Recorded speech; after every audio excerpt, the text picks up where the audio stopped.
ಪುತ್ರನ ಬರುವಿಕೆಗಾಗಿ ಕಾದು ಕುಳಿತ ಹೆತ್ತಮ್ಮನ ಆಕ್ರಂದನ ಈಗ ಮುಗಿಲು ಮುಟ್ಟಿದೆ. ತಾಯಿ ಸುಮತಿ, ಮಂಜುನಾಥ್ ಅವರ ತಾಯಿ ಸುಮತಿ ಕಣ್ಣೀರನ್ನ ಇಡ್ತಾ ಇದ್ದಾರೆ.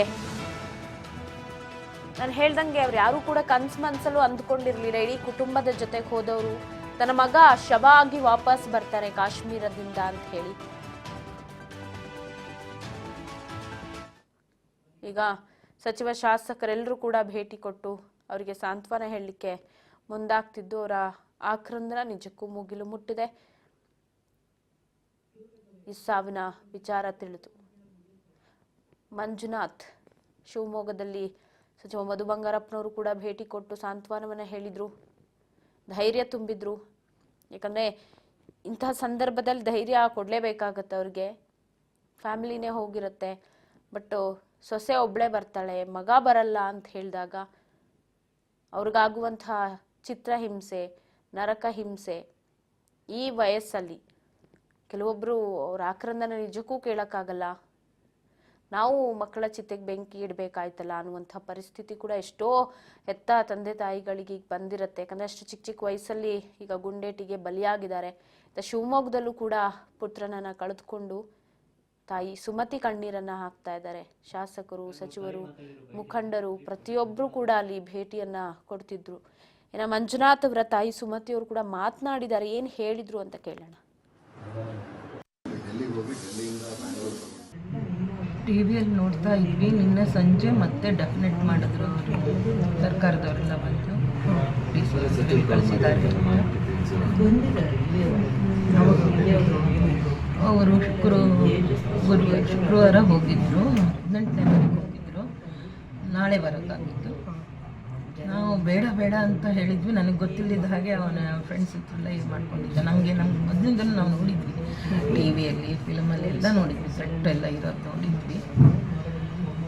ಆದರೆ ಇಲ್ಲಮ್ಮ, ಈಗ ಹಾಗಿಲ್ಲ, ತುಂಬ ಚೆನ್ನಾಗಿದೆ, ಕಾಲ ಬದಲಾವಣೆ ಆಗಿದೆ, ಇವಾಗ 30 ವರ್ಷದ ಹಾಗೆ ಇಲ್ಲ ಈಗ ಅಂತ ಹೇಳ್ದ. ಹಿಂದಿನ ದಿವಸ ಮಾತಾಡಿದ್ದೆ, ನಿನ್ನೆ ಎಲ್ಲ ಮೊನ್ನೆ, ಏನು ತುಂಬ ಚೆನ್ನಾಗಿದೆ ಇಲ್ಲೆಲ್ಲ ವಾತಾವರಣ, ಬೆಂಗಳೂರು ಥರ ಇದೆ, ಎಷ್ಟು ಚೆನ್ನಾಗಿದೆ, ಎಲ್ಲರೂ ಚೆನ್ನಾಗಿ ಮಾತಾಡ್ತಾರೆ, ಫ್ರೆಂಡ್ಲಿ ಆಗಿ. ಹಾಗೆ ಹೇಳಿದ್ಮೇಲೆ ನಮ್ಗೆ ಸ್ವಲ್ಪ ಧೈರ್ಯ ಆಯಿತು, ಪರವಾಗಿಲ್ಲ ಅಂತ.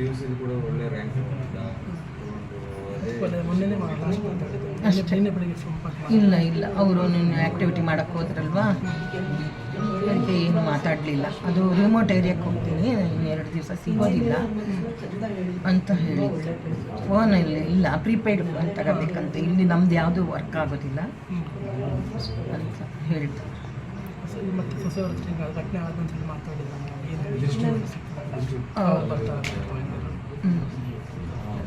ಈಗ ಅಲ್ಲೆಲ್ಲ ಸೆಕ್ಯೂರಿಟಿ ಅವರೆಲ್ಲ ತುಂಬ ಹೆಲ್ಪ್ ಮಾಡ್ತಾ ಇದ್ದಾರಂತೆ ಸರ್ಕಾರದವರು. ಸಂಜೆ ಹೊರಟು ನಾಳೆ ಬೆಳಗ್ಗೆ ಬರ್ತೀವಿ. ಟಿವಿಯಲ್ಲಿ ನೋಡ್ತಾ ಇದ್ವಿ. ತಾಯಿ ಸುಮತಿ ತೋಡ್ಕೊಂಡಿರುವಂತಹ ಅಳಲು ಪಾಪ ಅವ್ರು ಹೇಳಿದ್ದಾರೆ ನೋಡಿ, ಬೇಡ, ನಾವು ಸಿನಿಮಾದಲ್ಲಿ ಟಿವಿನಲ್ಲಿ ಎಲ್ಲ ನೋಡ್ತಾ ಇದ್ವಿ, ಸೊ ಉಗ್ರರ ಅಟ್ಯಾಕ್ ಮಾಡ್ತಾರೆ, ಅಲ್ಲಿ ಹೋಗೋದು ಬೇಡ ಅಂತ ಹೇಳಿದ್ರು ಕೂಡ ಈಗ ಮೊದಲಿನಂತಿಲ್ಲ, ಎಲ್ಲವೂ ಚೆನ್ನಾಗಿದೆ, ಬೆಂಗಳೂರು ಥರ ಇದೆ ಅಂತ ಹೇಳಿ ಹೋದಂಥ ಪುತ್ರ ಈಗ ಈ ರೀತಿ ಆಗಿರೋದಕ್ಕೆ ನಿಜಕ್ಕೂ ಬೇಸರವನ್ನು ವ್ಯಕ್ತಪಡಿಸ್ತಾ ಇದ್ರು. ಇನ್ನು ದೃಶ್ಯದಲ್ಲಿ ಗಮನಿಸ್ತಾ ಇದ್ರೆ ಮಧು ಬಂಗಾರಪ್ಪನವರು ಕೂಡ ಭೇಟಿ ಕೊಟ್ಟು ಅಲ್ಲಿ ಸಾಂತ್ವನವನ್ನು ಹೇಳೋದಕ್ಕೆ ಮುಂದಾಗಿದ್ದಾರೆ.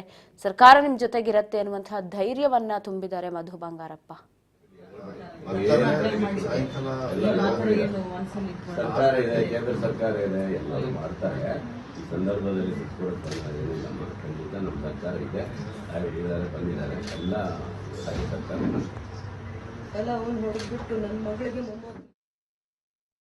ಇವ್ರನ್ನ ಭೇಟಿ ಮಾಡಿದ್ವಿ.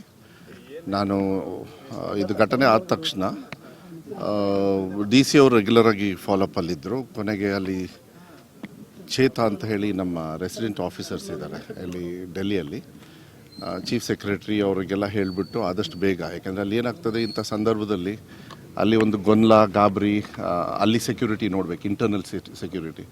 ಅಟ್ ದ ಸೇಮ್ ಟೈಮ್ ನಾವು ಈಗ ಆಗಿರ್ತಕ್ಕಂಥ ಅನಾಹುತನ ಅವ್ರ ಫ್ಯಾಮಿಲಿ ಅವ್ರನ್ನ ಕರ್ಕೊಂಡು ಬರಬೇಕಂತ. ನಮ್ಮ ರಾಜ್ಯದಿಂದ 3 ಜನರು ಈ ಥರ ತೀರ್ಕೊಂಡು ಹೋಗಿದ್ದಾರೆ ಅಂಥೇಳಿ ಸರಿ ಎಲ್ಲ ಆಗಿ, ಮತ್ತು ಮಾನ್ಯ ಮುಖ್ಯಮಂತ್ರಿಗಳು ಕೂಡ ಸಂತೋಷ್ ಅವರಿಗೆ ನೀವು ಬೇಗ ಹೋಗ್ಬಿಡಿ ಅಂತ. ಯಾಕೆಂದರೆ ಹೋದಾಗ ನಮಗೆ ಪ್ರೋಟೋಕಾಲ್ ಸ್ವಲ್ಪ ಸಿಗ್ತದೆ, ಬೇಗ ಬರ್ಬೋದು. ಇಲ್ಲಾಂದರೆ ಜನರೆಲ್ಲ ಬಿಟ್ಟರೆ ಈ ಕಡೆನೂ ನೋಡ್ಕೋಬೇಕು ಮತ್ತು ಅವರು ಸುರಕ್ಷಿತವಾಗಿ ಬರಬೇಕಲ್ಲ. ಯಾಕೆಂದರೆ ಅವ್ರ ಫ್ಯಾಮಿಲಿ ಅವರೆಲ್ಲ ಗಾಬರಿ ಇರುತ್ತೆ ಭಾಳ.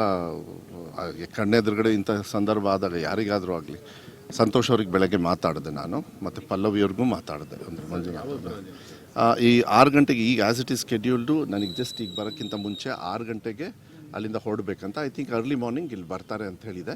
ಮತ್ತು ಅಪ್ಡೇಟ್ನ ಡಿ ಸಿ ಅವ್ರ ಮೂಲಕ ನಾನು ಕೊಡಿಸ್ತೀನಿ. ಯಾಕೆಂದರೆ ಅದೇನಾಗ್ತದೆ ಕರೆಕ್ಟಾಗಿ ಮಂಜುನಾಥ್ರವರ ಪಾರ್ಥಿವ ಶರೀರ ನಾಳೆ ಬೆಳಗ್ಗೆ ರೀಚ್ ಆಗುವಂಥ ಎಲ್ಲ ಮಾಹಿತಿಗಳು ಲಭ್ಯ ಆಗ್ತಾ ಇದೆ. ನಿನ್ನೆ ರಾತ್ರಿ 1 ಗಂಟೆಗೆ ಪ್ರಹ್ಲಾದ್ ಜೋಶಿಯವರು ಫೋನ್ ಮಾಡಿದರು. ಅಲ್ಲಿ ಆಗ್ತಿರೋದು ಎಲ್ಲ ವ್ಯವಸ್ಥೆಗಳ ಬಗ್ಗೆನೂ ಕೂಡ ನಮ್ಮ ಜೊತೆ ಮಾತಾಡಿದ್ದಾರೆ. ಕುಟುಂಬದವ್ರ ಜೊತೆನೂ ಕೂಡ ರಾತ್ರಿ ಮಾತಾಡಿದ್ರು. ಎಲ್ಲ ರೀತಿಯ ಸಂಗತಿಗಳನ್ನು ಹೇಳಿ